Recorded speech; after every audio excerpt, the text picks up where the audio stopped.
Big Dick Biden. Emails from Hillary Clinton. All the corruption, the DNI report, the Durham report, to name a few. Trump hasn't done any attacking yet, people. You think that's attacking? That is called defense. Defense. And Trump never ever gave up. Well, why didn't Trump do this? Why didn't he attack? Why didn't he arrest? Guys, hydrate. Because of the strategy he's been doing. The bait and wait. It's a very good strategy that keeps everyone safe. Make sure the deep state expends ammunition, and then when the deep state is weakest and doesn't have any resources to attack or distract people from the news, boom, boom, boom, boom, boom, boom, boom, boom, boom, boom, boom, boom. Mark my words. Good onomatopoeia this episode. Blackwing Hecty says, bad touch, Bloodhound Gang. It's gonna happen. I promise you, it's gonna happen. Now, if he controls Fox News and he's suing big tech, think of the timing of that. Think of the timing, the fact that he controls Fox, Team Trump controls Fox News right now, and he's suing big tech for censorship.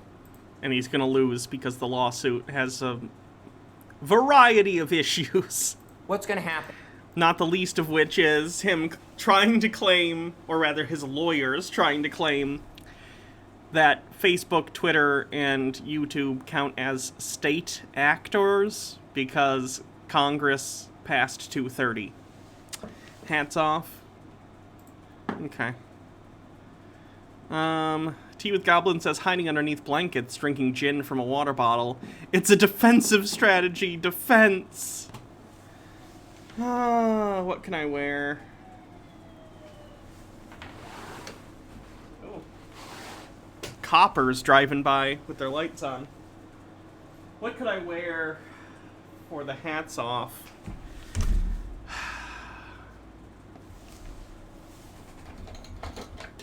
Maybe we'll do the steampunk glasses. Well, this is the most important time for big tech to censor. Why? Because Trump hasn't dropped any truth bombs yet. He hasn't dropped any big truth bombs yet.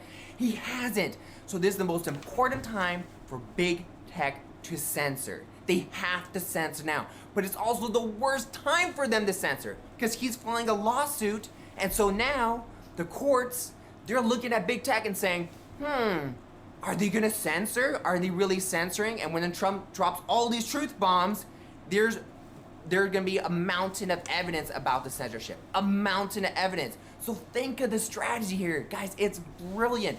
Deep state is weak. Trump is incredibly strong. He's got all his energy, all his ammo, all his bullets, ready to fight, starting to throw punches, attack the deep state, and he's saying, courts, look, pay attention to the big tech companies. Watch. They're censoring. Watch. And when he releases all this information, what are they gonna do?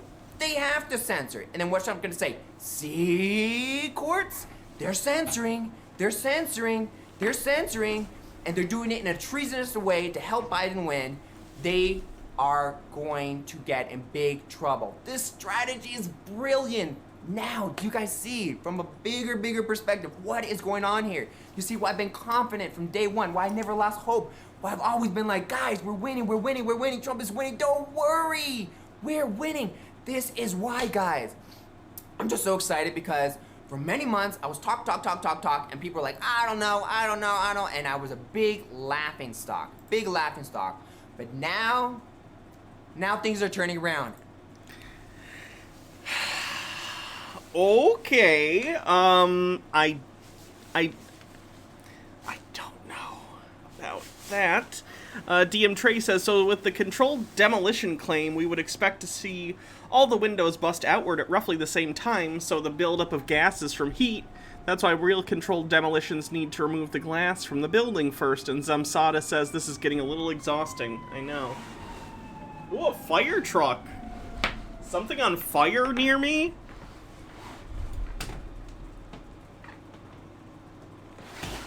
Just had a police car and a fire truck go by. I'm a fire? Or I'm on fire? That's a shame. What's happening? What is happening? Slowly, I'm being proven correct. Oh, I was crazy about election fraud. Tucker's admitting it. Oh, I was crazy to say Majestic 12 has said that Trump sees control of Fox News. But Yes, that's still unreasonable. All of a sudden, Fox News is revealing the truth. Take a look at these 3 pictures here. Take a look. Remember when we were taught? Look at this photo that's clear evidence that you're being brainwashed. You know it's true because someone drew this picture depicting it. One Speedy Yoshi says, something's on fire. You, girl. Hot trans girl summer. Thank you. Hydrate. Will do.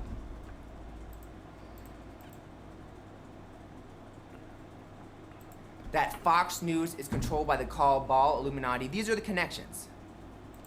Fox News is controlled by the Deep State Cabal Illuminati. You see the connections?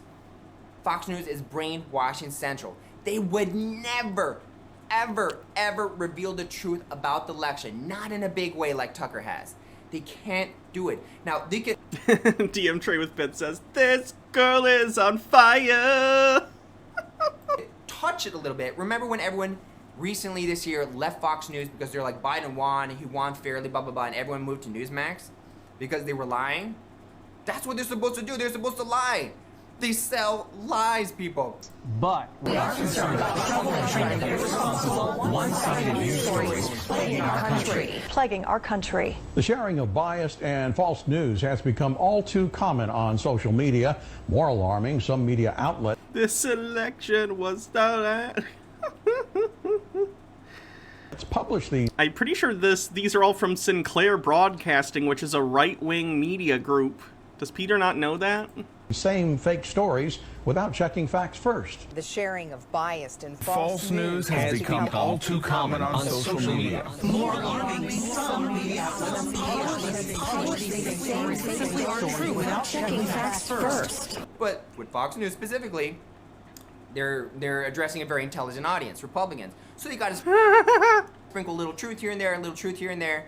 And of course, some people might say, well, Peter, they talk about election fraud a little bit on Fox News because they're trying to get their viewership back and make more money. Well, yes, they have a little bit, a tiny bit. But when Majestic 12 said that Team Trump seized control of Fox News, suddenly it's not a little bit anymore. Suddenly it's basically saying Biden cheated, Trump won, boom, boom, boom. That is big. And that's so important to notice. And no one else is noticing this right now because they're not seeing it from no political commentator is really looking at it and revealing it to the public from a bigger perspective. Why it's such a big deal that Fox News, which is supposed to sprinkle little truth with big lies, and the most important thing Fox thinks... Is Peter okay? No, he's not okay. Fox News should be doing right now. It's convincing people Biden won legally, Biden's president. That is the highest priority for a news station. Rose Black, thanks for following. Controlled by the Cabal Illuminati. That is the highest priority. Because if people believe that Trump won legally, if enough people believe, it's game over in the deep state. Why would the owner of Fox News, a Cabal Illuminati member, suddenly be like, all right, guys, reveal the truth so I can go to jail and be executed. Yippee-dee-da-day. Something's going on here, people. You don't have to believe everything I'm saying, but I'll tell you this. No matter what people said about me, no matter what mainstream articles were said about me, no matter what videos are made making fun of me, starting today, you're all gonna see I was right about almost everything I was saying. No. One Speedy Yoshi says, I genuinely think he's having an episode. Yeah. 6 main predictions, and the main prediction I've been saying this whole time that Trump is winning, correct. Believe it or not, guys. We are... Believe it or not, I'm walking on air. I never thought I could feel so free. Excessive Observer, thanks for 14 months. Red Werewolf says, I wonder what Peter thinks about Fox News airing a disclaimer under Trump's CPAC speech saying there's no evidence of election fraud. And the Mightiest Quinn with 145 bits. Thank you. Are winning, and this is so exciting. I was so excited to make this video. I couldn't even sleep last night because... I'm sure that's why. Pulp Prefiction says, something tells me Peter's not going to send you that bullet crown now. Do I think Peter could be as bad as Marcel? Maybe. I don't know. When I saw that truth bomb from Tucker, holy moly. All right, so I've teased it enough. Let me show you the full clip of Tucker, Maddow, and the Mockingbird media. First, I'll show you Mockingbird media and I'll show you what the mainstream media is supposed to be doing. They're supposed to be repeating talking points. Now, with Maddow and Tucker, the talking points can vary a little bit. But the consensus should be right now by the fake news media that Biden won legally, and all this talk about cheating and the election being illegal, not so. That's a conspiracy theorist. That's not what's happening. So look at this. So then he's just gonna play clips from the media. That. I'm gonna see if he says anything afterward. You're supposed to do talking. Aside from anything they can do to make it harder to vote and to pick. One of these things.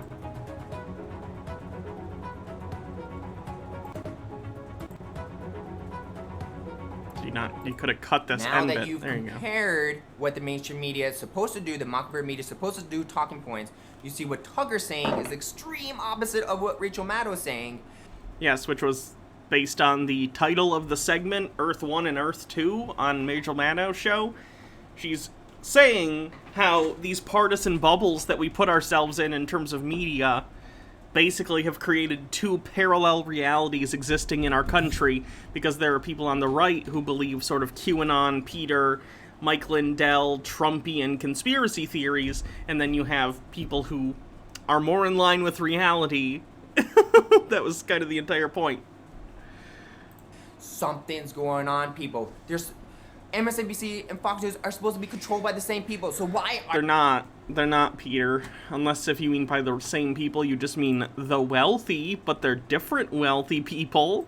Are they contradicting each other? It makes no sense unless Majestic 12 is right and Team Trump controls Fox News. There is no other possible explanation, because they cannot be revealing the truth right now, but they are. And the only way this is possible is for the patriots to be in control of Fox News.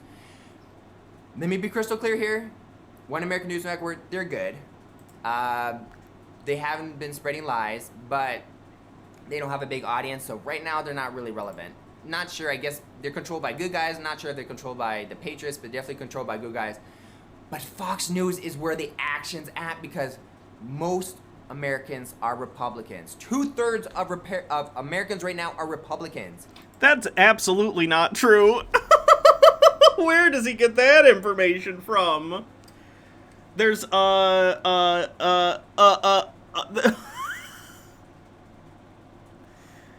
there's a large portion of independents, and then there are more Democrats than there are registered Republicans, but there's a quite large independent gap in the middle there. Which means Fox News is the most important place to be releasing the truth, and they are. So get ready, guys. The show has begun. Trump's defense is... Where did he pull that statistic from? His ass.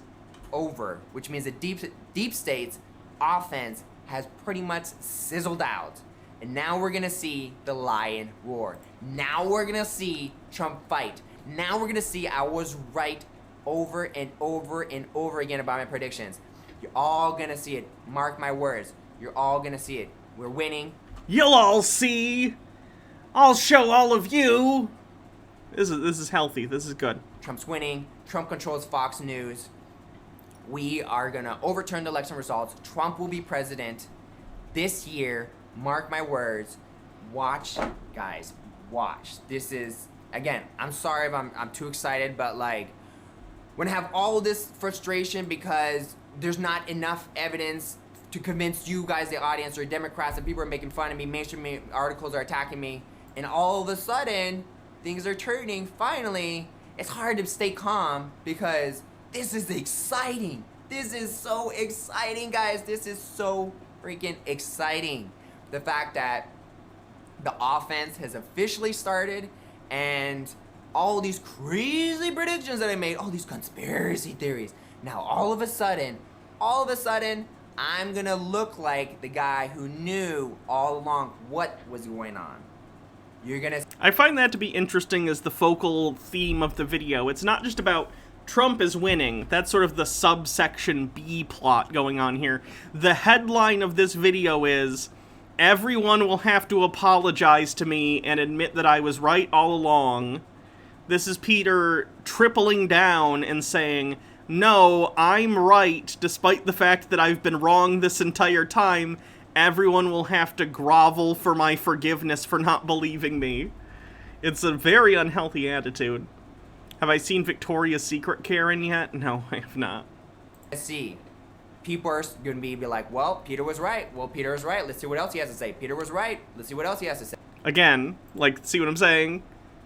He needs to self-aggrandize in order to, I don't know, maybe he feels some sort of inadequacy, and he feels like he's not listened to or not important, and this sort of stuff gives him meaning, and he can't deal with that being sort of ripped away from him. Thanks, Daddy Sume, for the link. Check it out another time. Oopsie.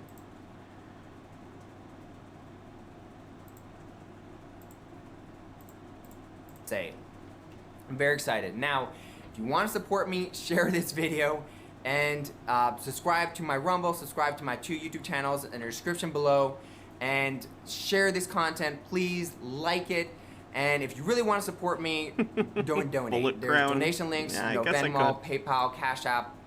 I do appreciate donations. Right now I'm monetizing my YouTube channel, but I can't say all the truth on the YouTube channel right now, which is unfortunate. But with the tech censorship stopping slowly now, it's not. Trump isn't going to win that lawsuit, Peter. Now I have an opportunity to talk on YouTube and finally reveal the truth. Nothing changed, Peter. Trump filing a lawsuit doesn't mean anything changed in terms of YouTube's TOS. Hopefully, we'll see. But guys, we live in exciting times. If you see me this excited, there's no reason you shouldn't be this excited. What I'm saying are facts, and it's all being revealed. Now, people who are saying, Peter's trolling the Republicans, or Peter's a conspiracy theorist, he's crazy. Now, guess who's laughing? Yeah, who's laughing now, Peter? Ha ha ha. I'm laughing.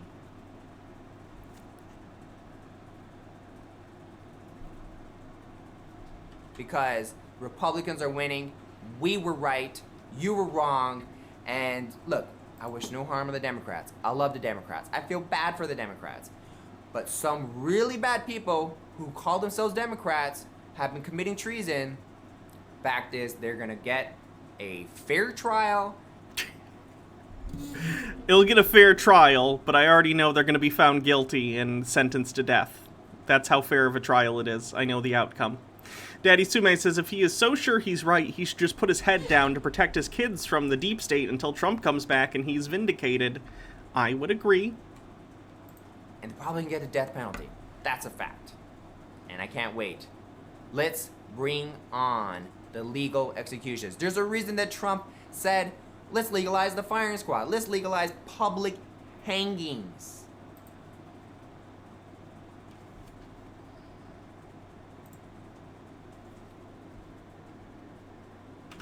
That's thumbnail material. Someone asked for a link to the video? Sure.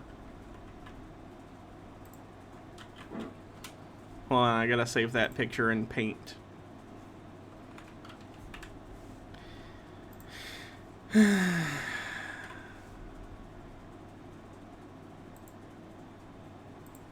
Wait, did it not work?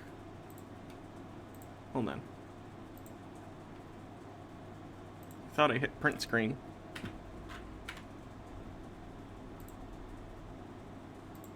There we go. We did it. We did it, fam. Select all, crop.